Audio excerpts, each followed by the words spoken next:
one last Pinnekjøtt update.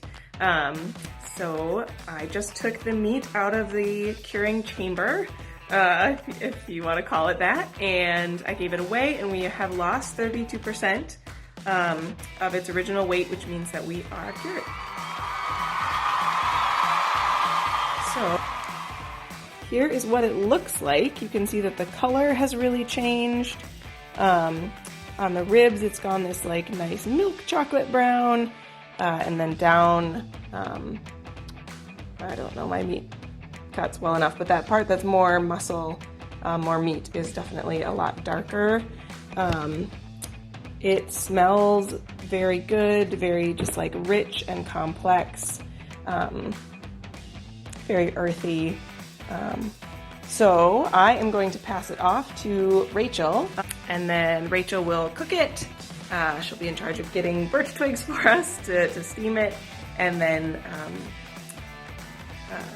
yeah, she'll finish up the process and have a feast, and I'm really excited to get to try it and see how it tastes.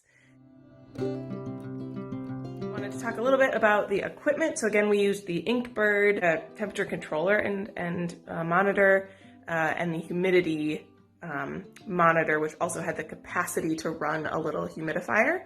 It turned out that we did not have a problem with it being not humid enough. I was surprised to find that the first 2 weeks, my problem was my humidity was way too high.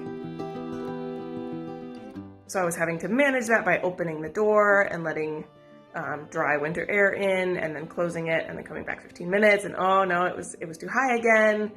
So what I ended up doing was leaving the fridge like this far open for about 2 weeks, and I just like taped it into place so it wouldn't open any more than that. I was very glad we didn't have any pets, because the fridge is on the floor, and it would have been very tempting for any dog or cat that we had in here. So if we were to do this again, we definitely would need, and we had pets, we would need a table to put the fridge on. Other than controller, because I thought that we were going to have a problem with the humidity being too low. That wasn't a problem. Once the meat had really lost some of its moisture, and the humidity started dipping below 75%, I was able to close the door and put that saturated sodium chloride salt solution in there, and that worked perfectly. After we got through that first like 2 week period, the humidity was right on and the temperature was right on. Sort of thinking through what I could dry cure next. It was fun, it was fairly hands-off.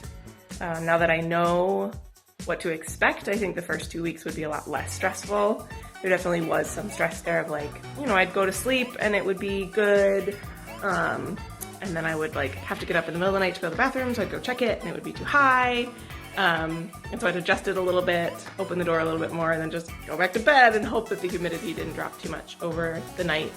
But our meat smells good, looks good, so I think it worked out, and I look forward to curing more things in later days and trying this once Rachel has it cooked.